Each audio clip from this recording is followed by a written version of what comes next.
PlayStation Bros coming at you. Yes, check out the festive sweater, Dorgon. I am uber jealous.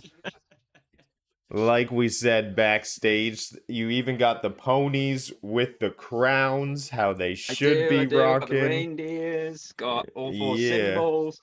Now I have had this jumper since about 2014, so you can't be that jealous of it. It's a bit thin and threadbare nowadays, but yeah, it's such a cool jumper.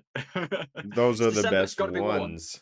Yeah, you're right. I'm out here wearing a t-shirt. My hands are cold. Oh my goodness. But we are Super PlayStation Bros, joined by Doragon, what's going on, and Rudigs. Both our links are in the descriptions. We are a PlayStation gaming podcast. Don't forget to support the podcast. There are 3 ways to do that. 1, subscribe to the channel. 2, share out the podcast on your social media. And 3, hit that like button to promote the content throughout the algorithm. What's going on, Wibble Sniff? Good morning. Oh, good afternoon to you. Yeah, He he has has the the grey gray. PlayStation jumper. My Oh, brother has that man. one. We bought them at the same time in the same place, so we had a bit of work cut out, like which one do you get? It ended up a coin flip. I got this one. He got the grey one. It's like the PlayStation 1 colors on the PS logo right in the middle, similar to your shirt currently, just with all the Christmassy stuff around it. It's a really nice one. I love that Christmas jumper. But they've got a few more. If you go onto like the official PlayStation Store, I think they've got a couple over there, but most of them are on places like Mertroid or Numskull and other geeky Christmas jumper places like that. And of course, there's all sorts for your favorite games out there as well. So if you want a good Christmas jumper, they are perfectly available. Just search on Google "nerdy or Christmas jumper" and you'll get it. I'll have to check it out. Wibble, I hope you are recovering well. I hope it's on the upside. It's got worse. No, that's the opposite of how recovery works. Wibble, stop moving, just recover.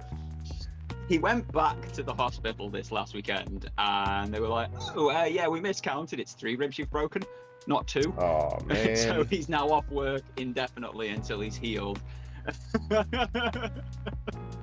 That's unfortunate, man. We're wishing you the best. But let's get into it. Oh, mountain gaming. What up? Hope you're doing well. What have you been gaming on this week, Doragon? What's been going on? What's been occupying your time? Have you been able to turn on the PlayStation? Tell me about it. I have been able to turn on the PlayStation, so I have been playing a bit of Mirage still. I'm still trying to get that video out, but the type of video I'm making for it, it's not like under any threat of any speed or anything. I don't need to get it out for a certain time. I've been back in VR. I've been playing something called Kill It With Fire. It's a key that I was actually able to get through a program.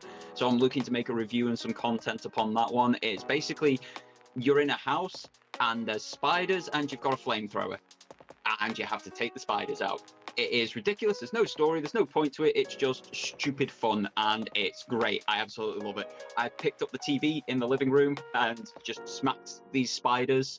I tipped the fridge over, threw them in the bath, and all this sort of stuff.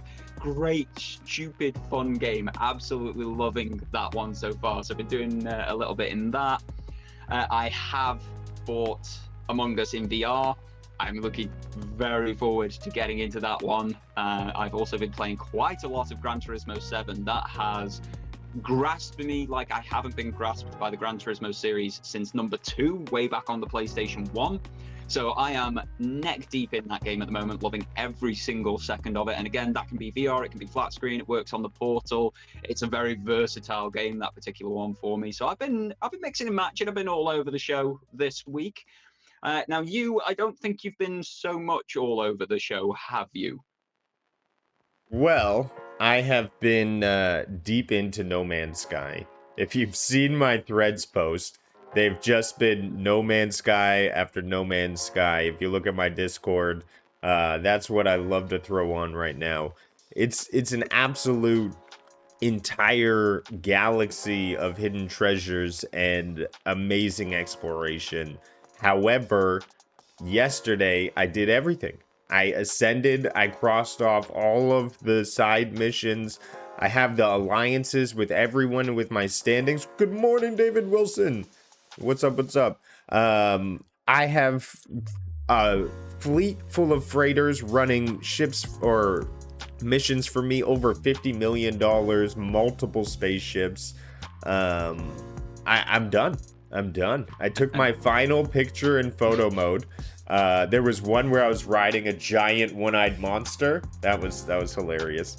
I like but that yeah. one, actually, yeah. If you haven't seen that, jump over to Rudig's on Threads and just look at him riding this one-eyed monster. It's like something out of Tremors, and he's just riding it through the sky.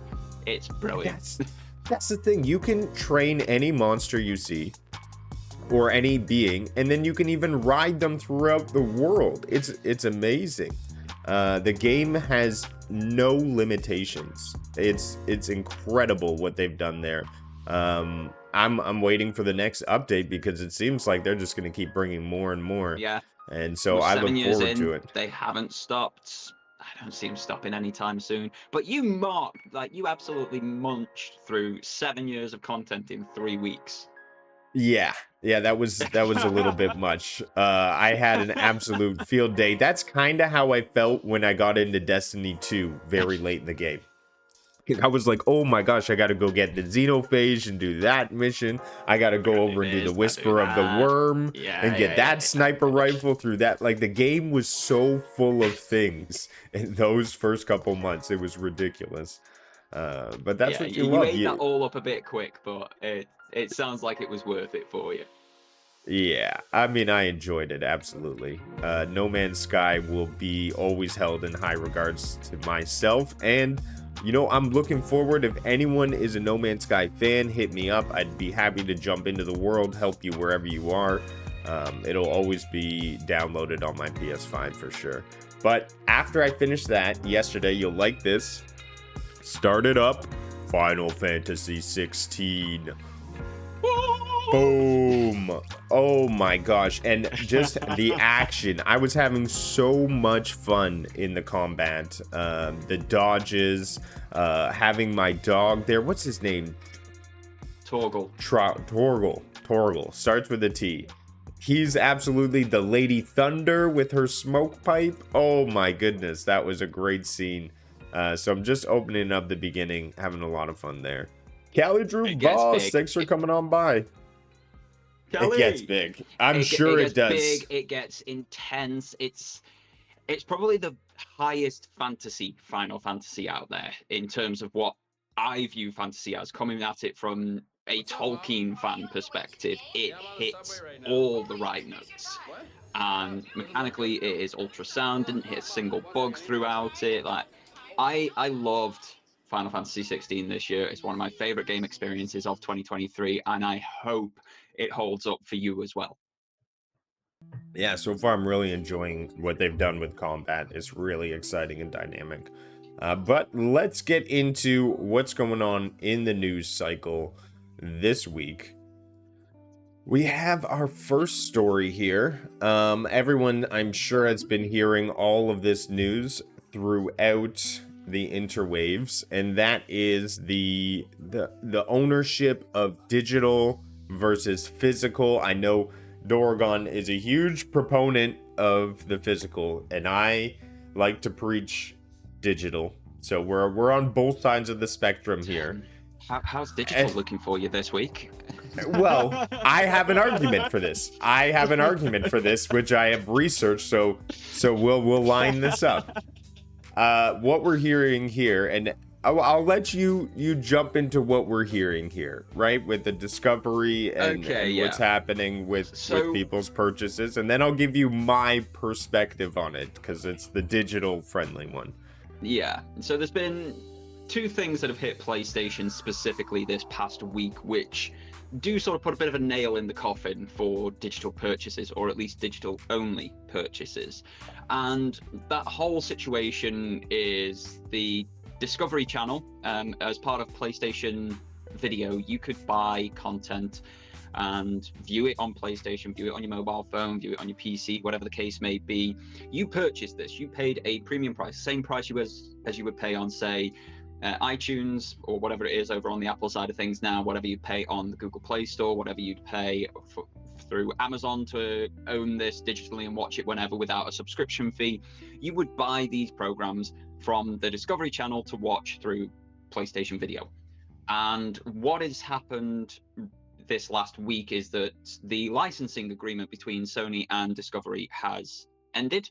And so all of your purchase content is disappearing at the end of December, and you're not getting a refund for that. So your digital ownership has just disappeared, and you've got no recourse for action. So that show, that documentary, that whatever that you want to watch through that PlayStation program and system, you can't do it anymore because of a licensing agreement. But probably a more problematic one for PlayStation gamers is we saw on Monday or Tuesday morning this week, depending where you are in the world, that hundreds upon hundreds of PlayStation accounts were getting unduly banned. There was no communication, no explanation. These accounts just got banned. So their PlayStation Plus got taken away from them. Their access to the PlayStation Network got taken away from them. And what that meant for these people, even though they had purchased games and these games were downloaded upon their console, they then couldn't play those games because their console could not talk to the PlayStation Network because they had been banned, and they couldn't play these games. Even the offline single player games, because it couldn't talk to the PlayStation Network because it wasn't an active account, they could not play any of their games. So it's sort of showing that digital ownership is never really ownership. And I know there's arguments of, oh, but you don't own a movie when you go to watch it at the cinema, or you don't own an experience when you go paintballing, laser tag, escape rooms, all that sort of stuff. But gaming is more than an experience. Gaming, you are handing over a heck of a lot of money. Here in the UK, it's like 2 days worth of work to get a game. And that game could last you 2 days, it could last you 20, it could last you a lifetime, like No Man's Sky sort of thing. And you don't own that. If somebody makes a mistake or somebody pulls the plug tomorrow, if somebody bought out Sony or bought out PlayStation and just closed it, you would have nothing. So even though you've got a box that can play that, even though you've got the software downloaded upon it, because they don't want you to play it, you can't play it. Whereas with a disc, you can stick that disc in and play said game. Now, for some of those games, like, say, Cyberpunk 2077, it's still going to be a buggy, horrible mess on that disc, but you could at least play it rather than not. So that's the situation that we're in. And for me, it's just another shoring up of my thought processes that I want to own the physical copies as much as possible, just because there is no preservation otherwise. Like, I love going back to games and playing games. It's great for content, it's great for my enjoyment, it's great for stress relief, because if you know what's coming, you feel a lot calmer in the situation. It's why we like going back and watching the same movie or the same TV shows over and over again. It's a psychological thing. There's comfort in knowing what comes next. I love going back and playing older games and such. Sometimes I have to do it through emulation because the hardware just can't plug in. Like, I've got my PlayStation 1, but I can't plug that into my HDMI TV because I don't have all the correct cables and I don't have the money to go and buy them.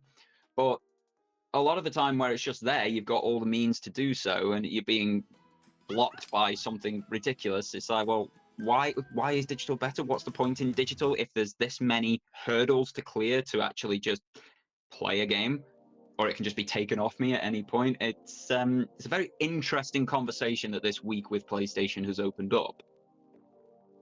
I agree, and I think you brought it up just before the show. The disc version of Avatar Frontiers of Pandora needs an online connection to install. So even disc versions are now being coupled with, digital like piggybacks that you need to be running these things. So it's almost becoming an unavoidable situation. Yeah. Yeah, and if you play that on the new PlayStation, the Slim model, you have to have an internet connection for both the disc drive and the disc. Yeah. And that gets back to, well, online is sort of like a service now. It's a utility in some countries, and the rest of the world will be bringing up their standards to have this utility. And it's hard to operate now without this, when being connected to this offers them so much surveying data that they just can't skip out on if they have the chance to. Now, in regards to the Discovery debacle, what I will say is there was some moves in the boardroom that created this situation with HBO Max adding all of the Discovery content to their subscription. So therefore, PlayStation was not even able to offer these programs anymore. It was a decision made sort of higher and above, and that's a situation that's almost impossible to. You're kind of caught in the middle, stuck in the middle. Like, what are you going to do? Fight for the rights of this individual purchases for people made? And when they made those digital purchases, they clicked the terms of agreements, which allowed PlayStation to be able to do this. Now, I'm not saying it's fair, but it's just the reality of the situation and the world we live in, unfortunately. Yeah, the terms of service point is a very good one. We have all agreed to that when buying anything digital, that you own access to it. You don't actually own the title. It's why I still buy discs constantly. I have drawers and cases and suitcases full of discs of games and CDs and DVDs, UHD, Blu-rays, and all this sort of stuff, because I lose access to stuff otherwise. I've had accounts, I've had services go under left, right, and center, and I've lost access to stuff that I really, really enjoyed that I can't find anywhere else subsequently. And as a lot of people have been saying, it's sort of, and I don't want to say this, I don't want to say that this is what I believe, but I can understand people's thought processes when they're turning around. It's like, well, why am I outlaying all this money when I'm just going to get stabbed in the back when I could just pirate it? I could just steal it on the internet, watch it on YouTube or something like that. It's one of those very difficult situations. I see both sides of it, but when we are so up against the wall in terms of finances as consumers in every walk of life, these are just further nails in the coffin, or further little pushes to tell us to go get one of those unlocked Fire Sticks with every channel that you can possibly get on the planet on it. Go get one of those applications on the internet that allows you to view sports live without having to pay for them, or push you to watch shows and movies outside of the cinema or their release time on a service that they're not legally on. The Pirate Bay still exists if you know how to get to it, for example, as I found out yesterday.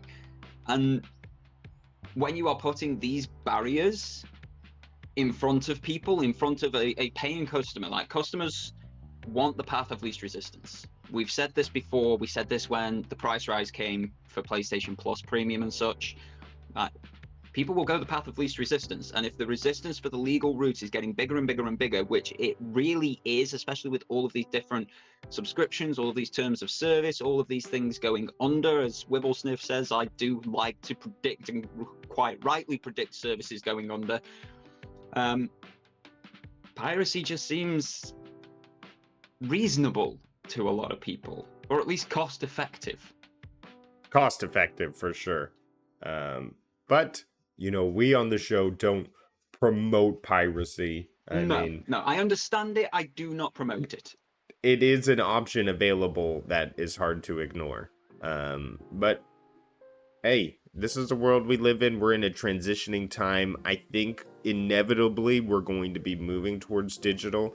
And so if you can scoop up physical now, I would recommend it, because I feel like that's just going to increase in value over time, because physical will be, it looks like it's going out with all of this online connection stuff. But yeah, let's jump into some more news. Okie dokie. What's next on the plate? What have you got for me? We have this stealth update, and this is going to be a real fast one, right? This is going to be a real fast one, yeah. But it's a nice quality of life update. It really is. Hey, ISO Motion Gaming, thanks for stopping on by. Hope you're doing well, good sir. Oh, man. This stealth update was, and when I read through this, Dorgon, I'm like, okay, sure. So, if I'm understanding this right, PS1 and PSP games had limited space previous to this update. You were able to have 6 or 8 save slots. Now you can have 20. That's the update? Essentially, you had a an emulated memory card.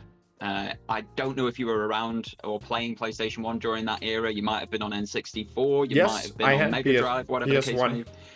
So anybody who was around, yourself included, you'll remember you had a 12 megabyte memory card and you had so many spaces on there for game saves. Like, I think it was 12 or 15 spaces for game saves.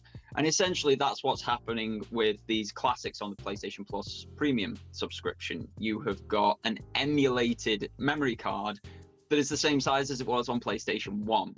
So what they've done is realized, well, this is bloody ridiculous, isn't it? We've got a terabyte SSD in here, super fast, super special. We can give them a bit more space. So you're now getting like up to 20 slots per game. This isn't just for a memory card, that is per game. So for games like, say, Gran Turismo 2, if that ever comes to the service, that is a huge thing because that always took up 4 slots rather than the one that you got with something like Spyro the Dragon. So yeah, it's a small quality of life update that is incredibly welcome, especially considering I want to have a save point at the start of every level for Toy Story 2 because I just love playing the levels in that game. I have a little story about my PlayStation 1. So my mom is an immigrant. She came from a small island in the middle of the ocean. So when she came here, she had the same thinking you did in terms of why would I spend money when I could just pirate things? So my PS1 had this You had a chipped booklet. one. Yeah, I had a chipped one from a mall 40 minutes north, which had yeah, anyways, they were good at modding things. So my PS1 had a booklet of all of these blank discs with marker written on each of those. I played the most obscure and random games I've ever seen in my life. There was one where it was just like legs walking around and you had a pan and you had to hit the legs and there was stuff in between the legs because the legs were bare. I will never forget that game, unfortunately. So I've had some experiences with the PS1. PlayStation. Yeah. Yeah. Because it was chipped and because everybody had every game and you all had a CD-ROM rewriter. Like, Yes. we all had so many weird and obscure games that were just acquired from somewhere. Yeah. It was amazing. But what I will say is that sort of piracy in the PS1 era, it definitely led most of us to spend in the PS2 era. So it can have its benefits. I agree, because I went straight on to PS2 and I was hooked. Def Jam for New York, Grand Theft Auto. These are just some of the huge memories that I have coming out of that game system. But great times on the old console. I wish they had Def Jam for New York on the old catalog. Oh, I would play that game so much, but I get all the licensing would be a nightmare. Yeah. Quite likely. All right, let's touch on some somber news. I had to look into who Codemasters was, and I get why this one is a close one to yourself.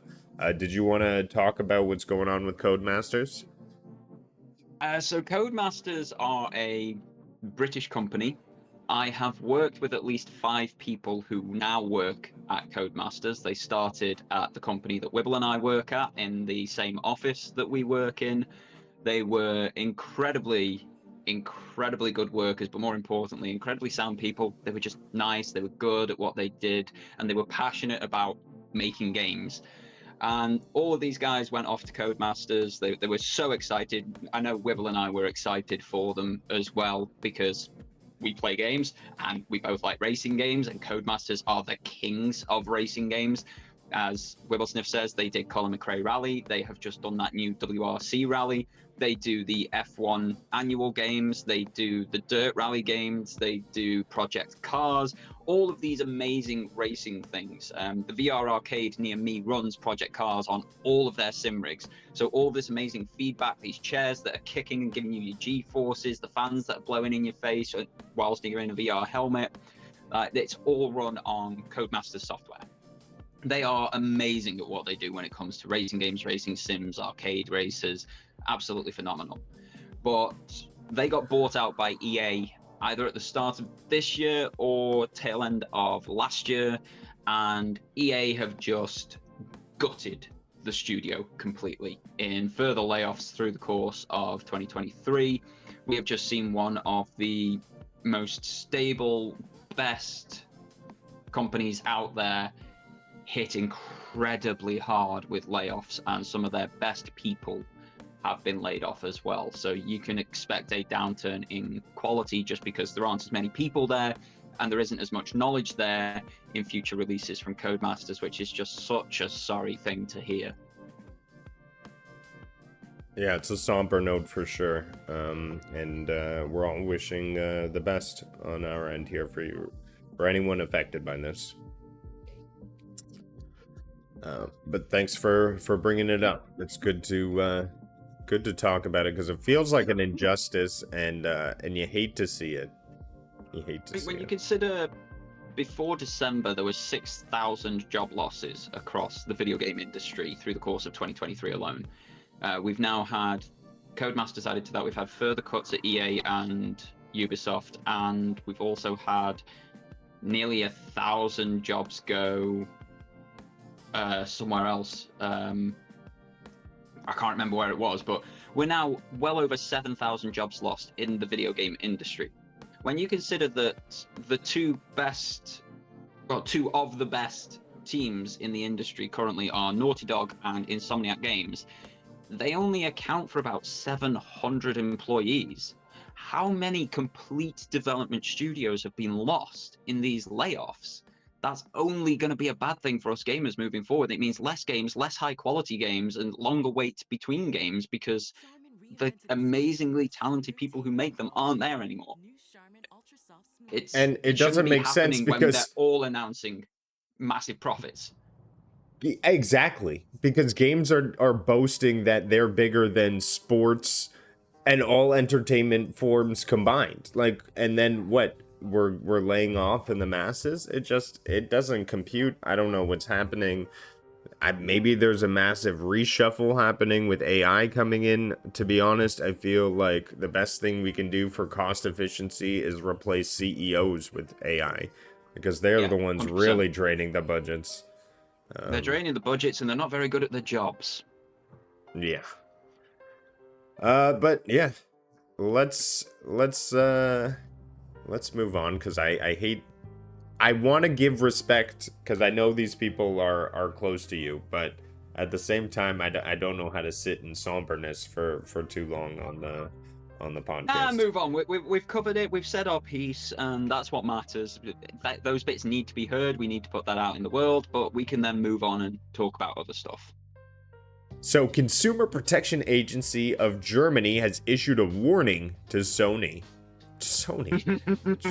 Why can't you be playing nice with others? We have, they want to strike these from the terms of agreement, otherwise it'll go to court. And at least somebody's doing for, like, what needs to be done for us gamers. So thank you, Germany, for going out and doing this. They're arguing on the points here. You lose your right of withdrawal for a game purchase if you download the game. So what do they want here? They want a Stadia-like situation where we have 2 hours? No, what do they want more. They want more. So Germany are, as part of the EU, the European Union have regulations called consumer rights. And part of those consumer rights are things like 2-year warranty regardless of what you're buying. So you buy a new mobile phone, that is covered by the manufacturer for 2 years under warranty. If anything goes wrong, as long as it's not, idiotic damage or you dropped it in the toilet sort of thing, the company will have to replace that. So say your battery goes faulty, the screen goes faulty, and there's no obvious form of damage, the company will have to fix that for you or give you a new phone. They also have consumer rights in forms of return. So, for example, if you buy an item of clothing and it doesn't fit, you've got 30 days to take that back to the store, and you then have the option of either swapping it out for the correct size or getting a full refund. No questions asked, as long as you've got the receipt for purchase. They also have that on video games. Video games have a 30-day return policy within the European Union. No matter what happens, no questions asked. So you could buy a game, play it to completion within those 30 days, similar to what you do with basically every game, and take that back to the physical store with your receipt and get a full refund, or swap it out for the next game that you want to play, whatever the case may be. These are consumer protections in place. Now, most people will never make use of them because they're very happy with their purchases.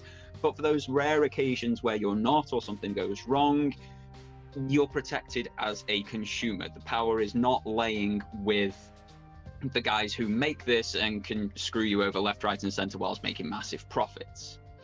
The problem in the digital space is none of this happens, none of this works. As you said, Steam and Stadia had a 2-hour window where you could play a game, and if you don't like it in those 2 hours, get a full refund. But as Wibblesniff experienced in the past, you sometimes don't encounter the issues of a broken game until you're past that 2-hour mark, and then it's an absolute battle. With PlayStation, if you download that game to your hard drive, you cannot return that game. I have done that with 2 VR titles that do not recognize room scale experiences in my home, even though I have the appropriate space for a room scale experience. And because I've downloaded the game, it has been an absolute fight to get my money back every single time. The second time, I still haven't got my money back because I downloaded the game and like, well, you've downloaded it, you own it now forever, you can't do anything about it. It does not align with what the rules are in the rest of the European Union, and this is what Germany are trying to force. And if they can get the EU on side themselves, which the EU are taking a close look at the gaming industry at the moment in every aspect, especially after the Xbox Activision Blizzard acquisition, I can foresee them being forced to offer a large return window for software bought digitally, which will be a massive benefit to gamers worldwide. Hey, I'm all for it. Hey, at least give me 2 hours. That's all I'm asking for at this point. Give me more than nothing. Yeah. Like, I haven't even loaded the game up and I can't return it. That's not good. But hey, I hope Germany wins, and we'll keep you updated on what's going on. We are not saying the most happiest news today, but that's all right. We got to bring you the news. First PS5 Pulse earbuds. Review notes, worrying design, and fit issues. So I'm happy right now with my Sony earbuds that I can use with PS5. I think they have amazing noise canceling. Literally, my wife will come into the room and she'll be like, "It's dinner time." And I'm like, what? And I'll take them off, and it's like, I can't hear her. It's like the noise canceling is on point with the Sony InZones. The battery is amazing, never dies on me. The dongle situation, I'm not a huge fan that it takes up a slot on my PS5. The placement is so annoying because if you put it in, it blocks the other USB port with its fat dongleness. It plugs into USB-C though, doesn't it? Right. Don't tell me that I'm being stupid. I knew you were gonna say that. As soon as I brought it up, oh my god. I feel like I just watched Spider-Man, the first one, and he's like, which way? I never remember which way the USB goes. Are you telling me that USB-C, I could just flip it around? USB-C, and it still you works? do not need to care about which way you stick it in. It just goes in. Please do not clip that out of context. Well, that's the next, the clip for the clipboard. That's a soundboard. Yeah. Oh, well, there you go. Now I freed up that. Look at that. I've freed up that space now. Now I can plug this in. There we go, tech support. And now I can have my camera. Look, live tech support. And now I can plug my camera in. Oh, that's so much better. Oh, so USB-C goes both ways, guys. In case you didn't know. So yeah, to bring it back on track, there were 2 earbuds announced very close together. They've been released close together as well. Both gaming-centric earphones, both from Sony, but both very different in what they do. The first one are the ones that you've got. They are the InZone, I believe they're just called the InZone Buds, aren't they? Yeah, they're just called the InZone Buds. So the InZone Buds, this is part of their sort of like PC, PS5 general life range of gaming accessories. and they have Bluetooth connection, so they can just connect directly to your phone, your tablet, your PC, whatever the case may be, if it's got Bluetooth connectivity. But there's also a dongle, so you can plug that dongle into your PlayStation 5, into your mobile phone, into your desktop PC, laptop, whatever the case may be. And it goes either way. And it goes either way, yeah. And you get really high quality audio because the in-zones have the exact same audio drivers within them as the top of the range Sony XM5 earbuds, which are unequivocally, hands down, whomever you talk to, whomever you ask, the best on the market. So you've got the best audio you can possibly get in a pair of earbuds specifically tuned for gaming, especially with the PlayStation 5, because it will bring 3D audio through them for you as well, which is amazing. As you said, active noise cancellation and all this other stuff. The other set that they brought out were ones specifically for the Portal, I feel, because they have this PlayStation Link audio codec, which, as far as anyone can tell, still is a Wi-Fi direct connection. So they connect to the Portal or the new model of the PlayStation 5 via PlayStation Link, and they have really low latency, so faster than Bluetooth 5.2, about as quick as sticking your dongle in for your 3D Pulse headset or anything like that. And they're meant to give you a very similar experience, but the reviews are saying something very different. They are saying that the drivers in these, because these are these magnetic planar drivers or whatever they're called, and they're just not good. They do not sound good. The shape of these things is incredibly weird. Now that I've seen them go into people's ears, it's like, how are they meant to be comfortable or stay in your ear? I have trouble with a lot of earbuds anyway, just because of the shape of my ear. I need to have the wingtips on them that sit under this little bit of your ear and hold them in, because if I don't, they just fall out. So these things, bad fit, bad sound, bad connection as well, has been a few reviews. It's not sounding good for the first PlayStation Link earbuds, audio stuff at all, that was meant to be this revolutionary new tech. Bit of a problem for Sony, that one, eh? Yeah, it's not great, but I love Push Square here. Okay, we use Push Square for a lot of our news information. Their last paragraph is them humble bragging that Sony is sending them a pair to review. Like, come on. all right. We all know you're big, Push Square. Yeah. Don't need to right. brag. So you've been on a TV show. You've been on a TV daytime quiz show. You've been. You're now getting the planar driver earbuds. You've got the everything else sent to you. Just happy go, Larry. Just rub it in, why don't you? I'm only up the road. Help a brother out. Exactly. But they're salty that CNET and PC Mag got them first. But 2.5 out of 5 reviews suggest it's just not meeting up to expectations or the standards of which we have today. And that's unfortunate to see. There's complaints of 3D audio not coming through well, and like you said, connectivity not really being what we're told, the super Wi-Fi that it is.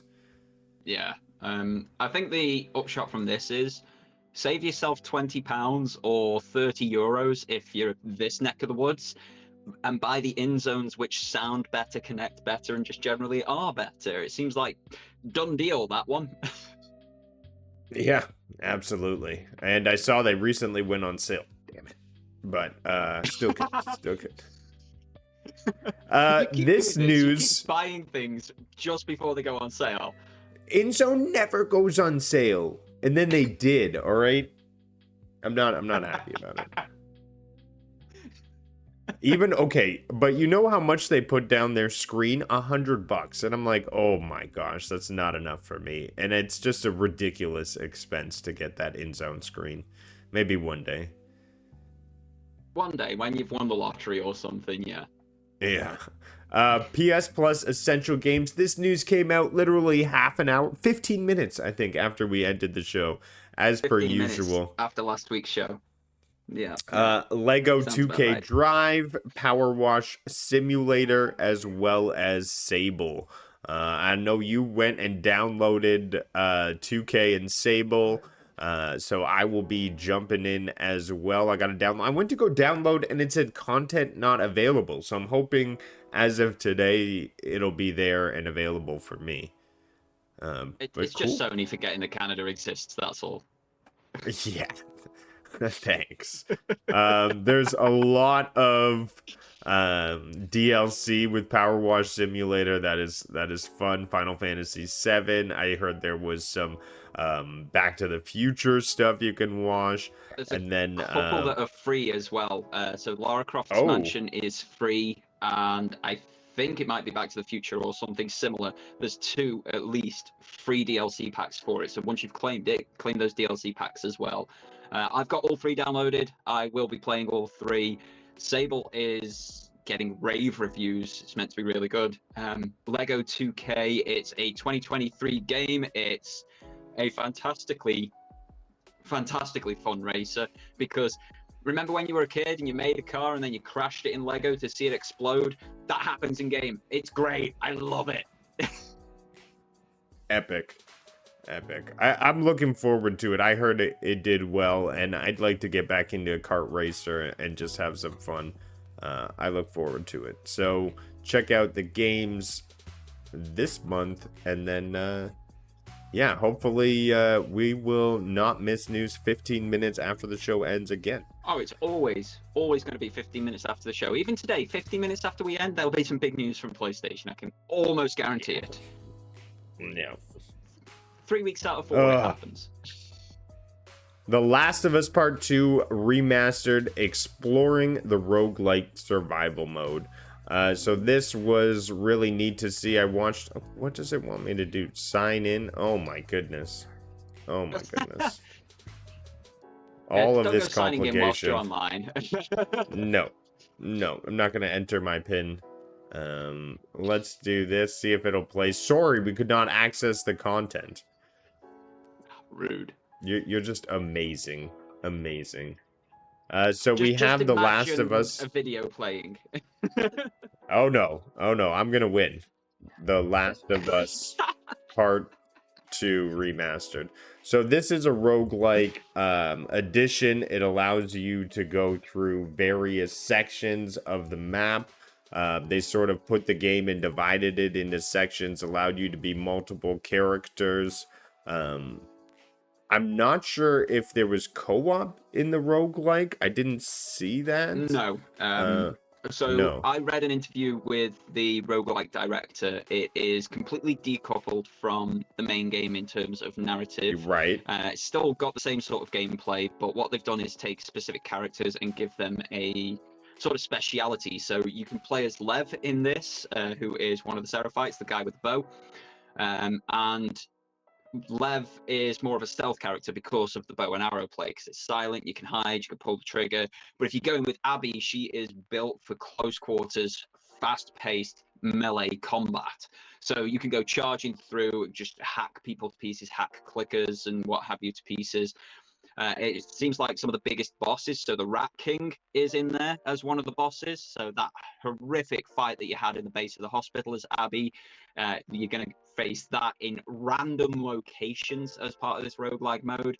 And then there are perks and accelerators and buffs and debuffs, things that can make the infected go invisible, for example, things that can have your melee attacks set on fire, for example.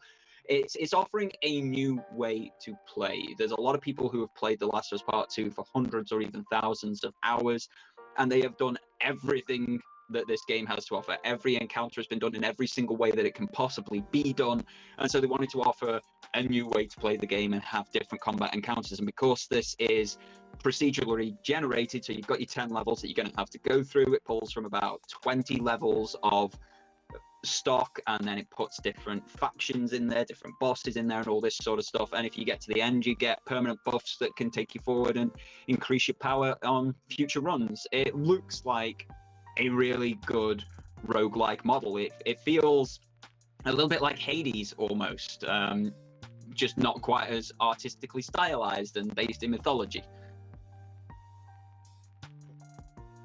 I like all the costumes. Are you kidding? You get a, what is that, a spacesuit for Ellie? That looks so dope.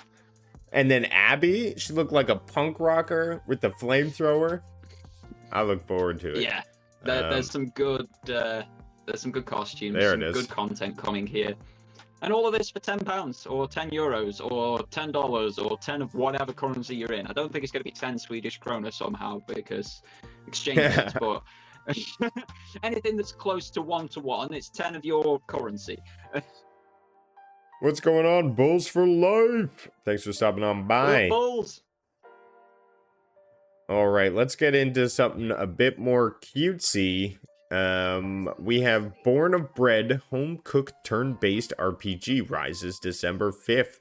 So that came out yesterday. This is a quirky-looking, time-based, or sorry, what do they call that? Turn-based with a timed element for attacks.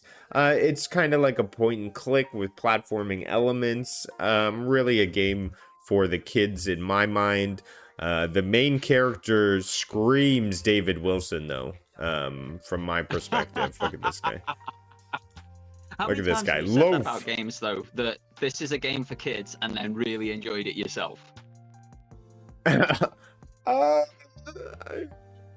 Well, Super Mario Wonder would be the last one. At this point, isn't it? The bread boy is a fun aspect though. Love me some bread. It's cool to see.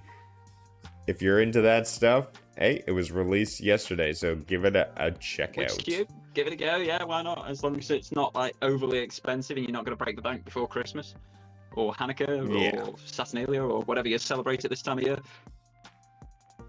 Agreed. Ooh. Why are you taking so long to load up the next link? Well, while we talk about that, Lint, that's a fun character. There we have it. Bring it in here. Get rid of some of these older links.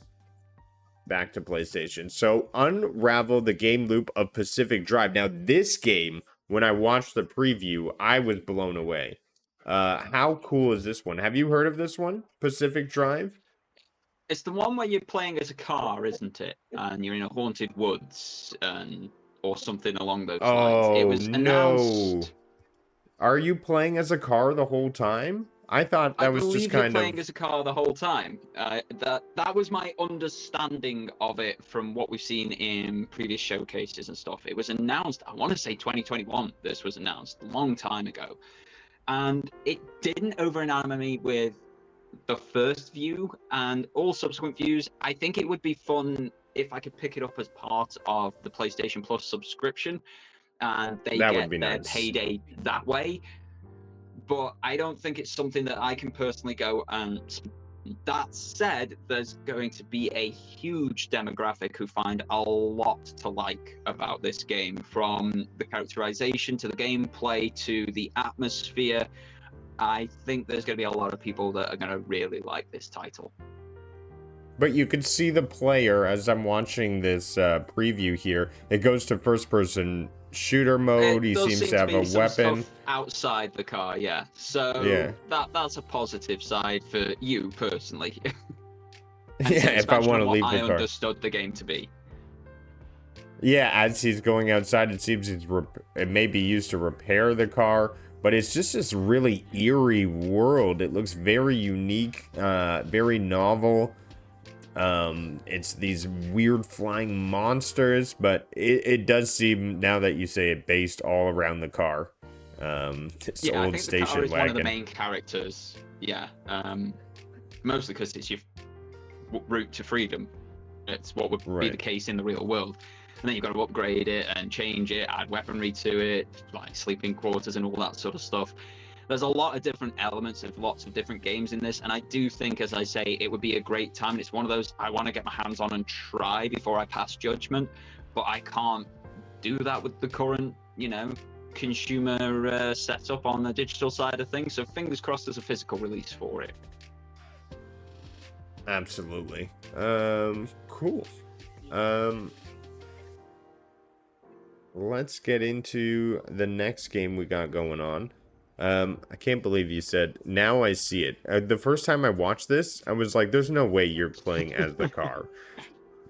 That did not even come to my mind. But now I'm watching this. Yeah, it looks like the car is a massive part of this. It's a big part of it, yeah. It looks like It's not the only thing now, which is also a good thing from my perspective, but it is a big part of it.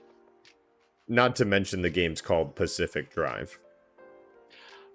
Does sort of give a little bit of that away, doesn't it?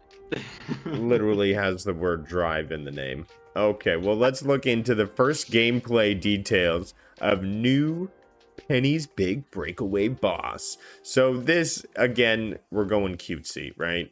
This is a game that's just releasing onto the PlayStation. It has a lot of fun, colorful characters. It has platforming, and it has what I like to call an avoidance type combat system where you're simply avoiding things to do damage. And it is what it is. It's fun for the kids, right? Throw it on the PS Portal and give it to the kids while you're watching some sports or racing, right?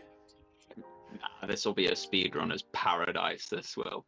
Speedrunner's Paradise? Sort of game that people will want to try and That's true, speedrun. yeah. Because it's that type of avoiding thing, right? And people like that.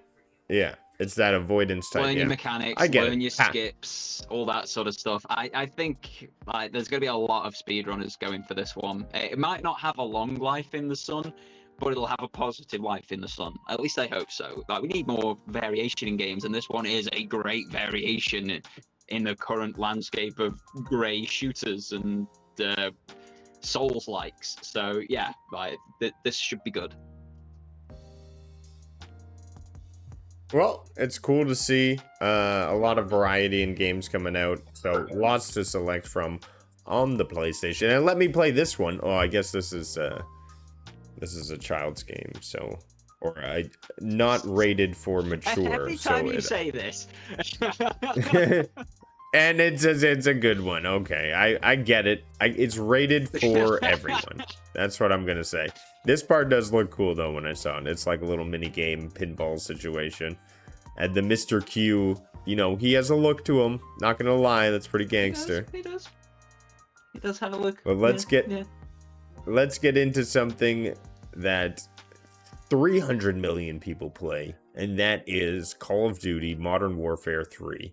The first season is coming out, and they're going to deploy new maps for the Battle Royale and a next zombie mission.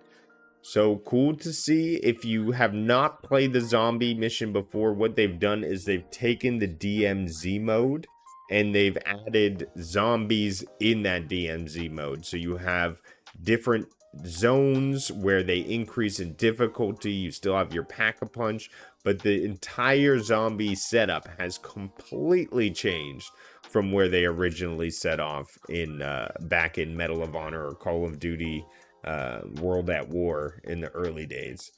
It's different. Zombies? Yeah, I mean, back at World at War, it was an unlockable mode at the end of the story campaign, if you can believe that. We never have stuff like that anymore. I believe that because I remember unlocking every single Tekken character by playing the game in Tekken 3, not by opening my wallet. Yeah. The days of unlocking stuff through skill and secrets are no more. The days of buying a game and that game being complete. Yeah. Get back to cartridges, right? Am I right? Just a complete game at launch, please. But hey, if you're interested in Modern Warfare, you can check it out. They're introducing a new wonder weapon, new warlords, new classified schematics, so you can even have a Hellhound companion, which is always a huge plus for me, having a dog companion in a game. But that's the cool stuff for me that they improved on Modern Warfare 3. Yep, and all out today, if what I'm reading is correct. Season 1. They released Season 1, like, what, a month after the game released? I guess this was the... Season 0, pre-season game? Pre-season, yeah, the warm-ups, the in-season tournament, whatever you want to call it. The Champions Trophy. Oh, this one's right up your alley. So we have an I'm not sure if you're a part of this, but the Gran Turismo World Series Finals in 2023. I I don't think you am are a part of it. I nowhere would have near good heard about enough. it. But Basically, we you have, have to have a sim rig to take part. They are right. elite level gamers. These are the guys who will jump onto a simulation game and they will go and race the 24 hours of Le Mans, do an actual 24-hour race in their sim rig against actual racing drivers and beat them. People like Max Verstappen, Fernando Alonso, Mark Webber and co jump onto these virtual Grand Prix, these virtual races, and they struggle to beat these sim racers who race in the GT World Championships. The winner of the World Championships does then get a contract to go and race in real life in places like the German touring cars, the DTM, or they can do it in the Gran Turismo series, which I believe runs across most of America. So there's some big prizes on offer from the World GT series. And there's, of course, a massive cash prize as well. These are the guys that sponsor the McLaren Mercedes Formula One team, the likes of Lewis Hamilton and George Russell. So, yeah, this is a big final coming up soon. And it's like watching a real race, just, it's computer graphics rather than real cars crashing off, which is a lot safer for those involved. So I'm reading here. I guess it already happened. But I think it's just wicked to see a kind of community around a racing game like this. I mean, this is the inspiration for the Gran Turismo movie out in theaters now. So, I mean, never have I seen, a video game simulation ascend into the real world like this. So, very impressive community building efforts on the Gran Turismo team. They must be very happy with themselves. They've got a lot to be proud of recently, heck of a lot to be proud of. They've done a good job with 7 after the kickback on sport and such. They're more mechanically sound than they've been for years, and things like this, the World Series and the prizes that they offer and getting people into real racing cars, huge, massive, and it's promoting the future of racers for people who wouldn't be able to get there otherwise because they just don't have the sort of cash flow that many of these other racers do. Well, I'm just looking at the time, and let's get through some of these news articles as we hit the top of the hour. So PSVR2 is getting a lot of games coming down the way. Super uber jealous of you. You're getting Resident Evil 4 VR mode, Five Nights at Freddy's, Arashi Castles of Sin, as well as Arizona Sunshine 2, which is co-op. All amazing, huge lineups for the VR2 world, as well as Toy Trains. I don't know why they didn't include. There's Toy Trains. There's Among Us VR that released yesterday. A couple of others Among Us VR as well. December as well. Arashi is the one that I'm really interested in. You're basically taking on the role of a shinobi. So you are what people call a ninja. So you work in the dark, serve the light. It's the Assassin's Creed type feel that I want from the old games, just in VR, which seems awesome. It was on the original PlayStation VR. This is an update with all of the DLC, updated graphics and such for the PSVR 2. But like many, PSVR 2 is my first VR headset, so I'm very much looking forward to that one. Resi 4, I know someone's got some controversial takes about that being up for Game of the Year, but when you're experiencing it in VR, that might be the case. And the other two are just, it's great to have this variety of VR experiences. People are saying, oh, it's been abandoned, there's not enough coming out for it. And you just need to open your eyes, go onto the store, type in PSVR2, and you can see the raft of content that's out there, all sorts of different styles, shapes, sizes, all sorts of different quality as well. I think we've had a pretty good first 10 months of PSVR2. I'm very happy with it. I don't know what people want more from it personally. I don't know what else you'd be able to play and do. But yeah, it's good to see these big, unique experiences still coming, getting updates and all that sort of stuff. Yeah, the game looks incredibly awesome. Again, you have a dog companion, so I'm sold. Uber jealous if you get to play this. It feels like Sekiro in VR. with your shinobi essence. So you even got the grapple hook. Oh wow, that's very cool. Sword fighting these bosses on the bridge. Yeah. Jealous. You should definitely get this one. It's on the list. Once the festive time of year has passed. Right.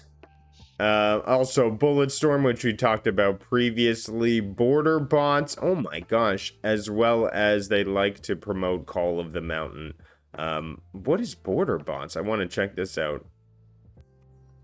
Well, it No looks idea like what Border a Bots sort is. of interactive, you're on a spaceship in a futuristic city. Kind of looks like you're just doing odd jobs, like Is it like a like Work VR Life work. Simulator? Yeah, kind of looks like that. Oh, It looks that sort of that's what you were talking sufficiently about. ridiculous. You've got a wide variety of things to choose from. Exactly, yeah. There's so many options. It's absolutely great. And like I say, I'm loving it. I love the VR. Every time I jump into it, I remember why I love this thing, why I wanted it, why I keep coming back to it. Well worth the money I've put out on it, barring the two catastrophic room scale games that didn't work for me. But yeah, brilliant. Absolutely brilliant. Also, you can check out Resident Evil 4 because they released a playable demo. It hits up on December 8th, so in 2 days you'll be able to check it out and see if it works for you, see how well it is. That's a pretty awesome thing to offer. I'm sure that demo will get downloaded on almost every PSVR2 helmet just to check it out. Well, it's worth a go, isn't it? Yeah. Yeah. Let's go through here. Man, the VR, did they have like just some massive VR push? It's just insane. Arizona Sunshine, which we've looked at. Then the Among Us. Oh, if like Among Us is hilarious, but in VR, it's a next level of hilarity. The best So part it's is all cool to headsets see. are cross-platform. So you can play with PC VR, you can play with Meta Quest 2 and 3, you can play with anybody who has a VR headset and Among Us. Oh, that would be hilarious. We should try to coordinate on that. We should try that, yeah, definitely. Oh, that's a fun experience. So Among Us VR coming to PSVR 2. Well, they said they would bring out the games, and they definitely have done so. Before Christmas time, which I feel like they want the PSVR 2 to be that gift under the Christmas tree for your PS5 owner and the family. It's going to come stock full of amazing options for you to get into. 100%, yeah. 100%.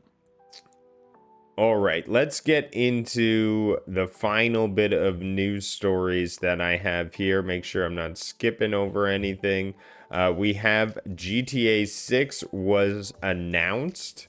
Obviously, people are extremely hyped for this. I'm on the hype train, and it was... no one's excited for this. Don't know what you're on about. It hasn't got like 70 million views or something on YouTube. 104. 104 million when I checked. Where am I then? I'm still in the past.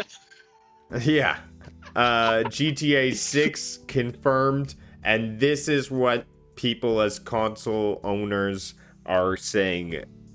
Thank you for releasing it to us, because people were not sure, where's it going to be released. I would like it to be released on everything all at once.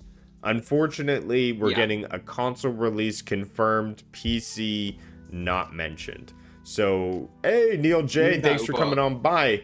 And we have Leisure Hub Podcast. The Pod Boys dropping by to say hi. There, isn't it? Love the stream, boys. Thank you. Thanks for coming on by. Loved your podcast as well. I was listening to it on Hobbies. So if you haven't already checked out Leisure Hub Podcast, be sure to do so on their YouTube channel. Well, let's get into it on the GTA 6. Okay, first of all, the trailer was beyond hype. I loved this trailer. I love that it's coming out for PS5. And here is the bit of insider knowledge I am bringing to the table. I have two cool things to say about GTA 6. One, I have the leaked map. And two, I have a window in 2025 from Rockstar Board. So they have said they're going to release it within the 2024 fiscal window, which means we should be seeing this game before April. Now, that's not subject to any changes. Of course, there can be delays. Of course, it can be delayed. But right now we're hearing that it is going to be before April in 2025. So I'm excited to hear that. And That's as huge. well, That is huge. as well as I have the leaks map. Here it is, boys. Is this leaked map just the Ordnance Survey map of like LA? This Because is it was a one-to-one recreation. this is my joke that I got from Jem. He posted in the Discord. This is the old Vice City 2020 or We are 2002 returning to map. Vice, though, aren't we?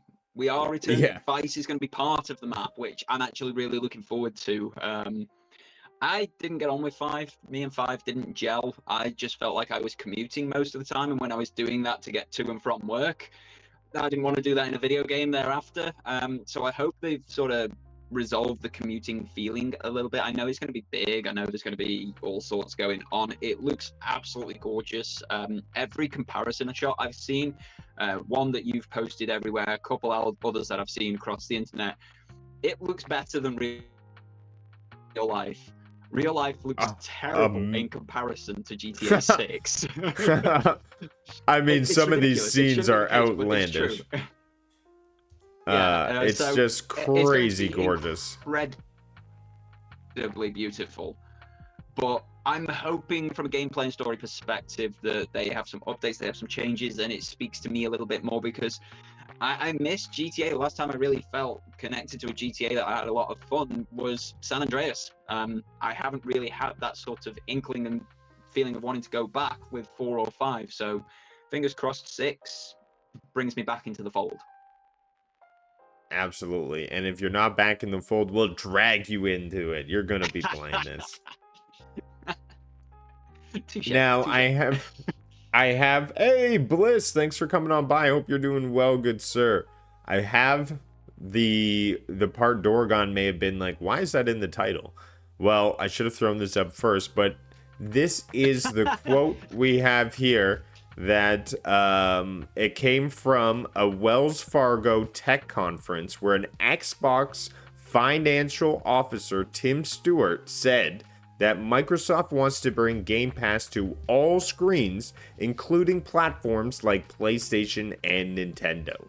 So this, if you've heard on the interwebs where Game Pass is coming to PlayStation or Nintendo, that is the direct quote to where this rumor has come from. Now, since then, obviously, this is not happening.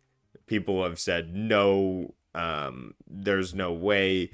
It just wouldn't make any sense to be doing this on a PlayStation or Nintendo. So that's where we're at here, but I wanted to clarify because I thought this was a bit of an outlandish sort of claim that we could see Xbox Game Pass on PlayStation. I think the problem you've got is Microsoft is the parent company of Xbox, and Microsoft have proven again and again and again that they haven't got a single idea of how the gaming industry works. Like, Papa Microsoft doesn't understand gaming, despite the fact that they have one of the biggest gaming platforms in Windows on the planet. They still don't understand gaming. So Tim Stewart is part of the Microsoft Financial Authority. So he is talking from parent company perspective. And what they want is these games and these subscriptions on every screen, on every device, everywhere in the world, so that they can make the most money possible from it. What you have in the Xbox part of the company, where Phil Spencer seems to have a lot more control than any other subsection of a company would ever have. How he swung that, I don't know, but hey ho. He has said outright, we will never put it on PlayStation or Nintendo. Game Pass will not go to those platforms. And I see both sides of it. I see Tim's side of it, because if you can get more people subscribing and playing your games, if you can move into that more publisher realm rather than platform realm, you stand a chance of more people playing your titles. How many people would pick up Halo if it was on a PlayStation 5? Because I surely would. I played Halo Infinite with this controller because I did it through cloud. There's no way I'm picking up an Xbox controller. I hate the asymmetric design of it. But if that was on PlayStation, it would just make life easier for me. If it was on Nintendo and I could take it on the go, how easy and great would that be? Especially if your saves jumped across platforms, as they currently do. So I can see where Tim is coming from with that, and it makes a lot of sense from a very business perspective. From a gamer's perspective, you need that segregation, you need that competition, you need that difference, and you need the additional platforms. Xbox needs to remain a video gaming platform so that Nintendo and Sony do not get complacent and we just end up with these drab, dreary, grey games every other year that do nothing different from the last drab, dreary, grey game. So I do get both sides. I think at some point in the future, there may be a possibility of seeing it on Nintendo hardware, just because there's no other way to get those sort of AAA experiences on Nintendo hardware because of their ethos of use old, proven hardware and make the most of it with software. But I don't think we'd ever see it come to PlayStation, especially not after the things that have been said back and forth over the course of the last 24 months. Yeah, but it's an idea. I mean, it obviously goes to show what you're saying, that Papa Microsoft doesn't necessarily understand the gaming world and just wants Xbox everywhere and thinks that's the way to go, that's the future. But really, this is an industry that thrives on competition, so maybe put on your competition hat instead of your get everywhere hat. Yeah, it will lead to better content for everybody, even themselves. Like the content of their bank balances will be better if they compete properly and just bring the games. Well, the Game Awards are coming up tomorrow. That's right. And I have some predictions. We've said this before on the podcast. Dorgon has said, no, it's not happening. Well, no, he didn't. No, you said no, it's not happening to God of War DLC. But now we're hearing that there's a new half story. And the half story's a more believable thing than the DLC, right? Yeah. A standalone own thing is more believable, yeah. We have, which was announced, 2 paid DLCs for Final Fantasy 16. So we know those are coming. But what we're hearing is that one of those will be coming. Well, didn't they already announce that we're getting 2 paid DLCs from Square Enix? Is that not an official announcement? I have never seen anything official from Square about DLC for Final Fantasy 16, and given how the narrative ends, I do not understand where these DLCs are going to come in, or how you're going to be able to play them if you've already completed the game. We come bearing good news for those waiting on an official update from Final Fantasy. The critically acclaimed GRPG is getting at least 2 paid DLC expansions and a PC port, which the game's producer Yoshida confirmed earlier this year. I've not come across that. That's not to say what they're saying is untrue. I haven't come across it. My bigger problem is the way that game ends, the way that narrative ends and what happens in that title. No spoilers. There's no space for DLC. There is no space for it. Unless they are putting it further back in the game and you have to restart the title to play that DLC, I don't see that doing well at all. They've got a lot of explaining to do here on how it's going to fit in and work. Neil J, I 100% agree with you. I don't understand the silly timing of this show. Like, so many people in the UK. I mean, that's such a huge gaming audience. Why are you going to put your show at 1 a.m.? It's 2 a.m. in Germany, which is the biggest gaming audience in Europe. Ludicrous. And then right? We've got the rest of Europe asleep. I do not understand why you would not put this at 6 p.m. UTC, because that puts it at 12 p.m. East Pacific time, I want to say. Right. So around midday for the US, or 10 a.m. for the US. It puts it around 10 p.m. for other sides of the globe. It puts it at 10 a.m. for like Australia and such. It would mean that most of the globe is awake for this event, and it should be put on a weekend. It should be put on a Saturday, not on a Thursday, so that Thursday. most of the world are able to actually tune into it. It is cockamamie timing, absolutely idiotic. Yes, it'll get the views after the fact on the video on demand and such, because people want to see what's been announced. But the last few years, I've just woken up and read an article about what was announced. I've not watched the Game Awards, because why would I bother trudging through all of the crap that they go on about? The only thing I watched from last year's was Chris Judge's epic speech. And the guy, okay, Flute Guy was pretty amazing. I don't know if you remember that. I didn't see it. He was epic. Because he was so into it. It doesn't matter. It finished donkeys ago, and I got all of the information I wanted from an article. And this is the problem they face by putting it on middle of the night. I agree. Move the time, put it on the weekends. Come on. Well, my prediction is we're going to see a Final Fantasy 16 DLC, as well as Death Stranding 2 is heavily rumored to be coming to the Game Awards. We have a tweet from Hideo Kojima, and we have a reply from the Game Awards in association with that tweet. So there's a lot of rumor mills turning that we're going to see these two DLCs coming out for the Game Awards. However, I remain skeptical. We'll see. We'll find out Friday morning for me and Neil after we've had a good night's sleep. Yes, I value sleep as well. So I'm happy that it's at 7:30 for me, but I feel like it's too bad for others. It should be a more accessible They are time. screwing their biggest gaming audiences, and that's just not smart. Well, that's all I had for today's show. I want to thank everybody for coming out, hanging out in chat. I do appreciate it. Dorgon, thanks for bringing all this awesome news and knowledge.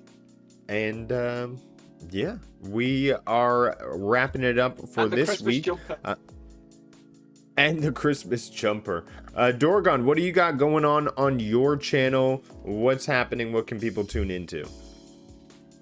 So I'm currently working on my best and worst of 2023 video. So what I thought were the best games, what I thought were the worst games, or the best of the industry, worst of the industry, that sort of thing.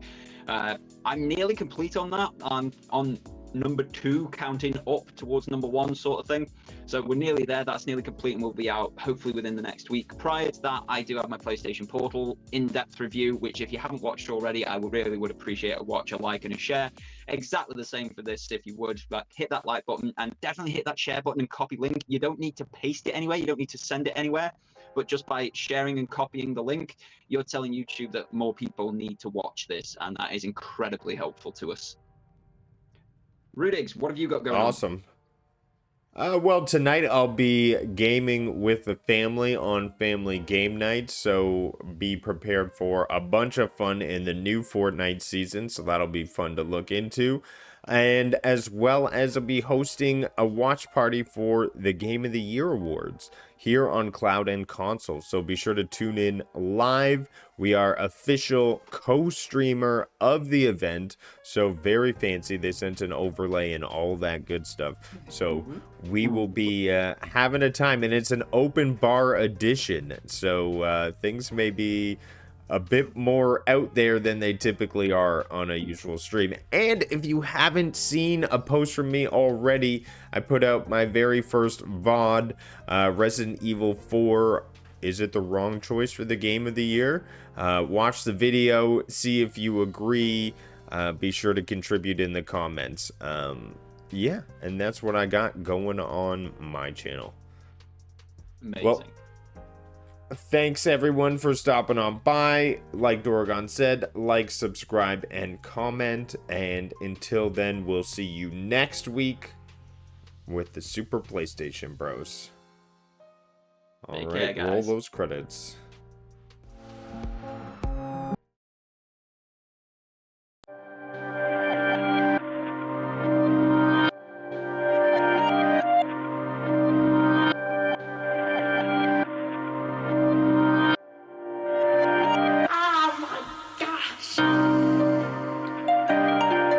Grove.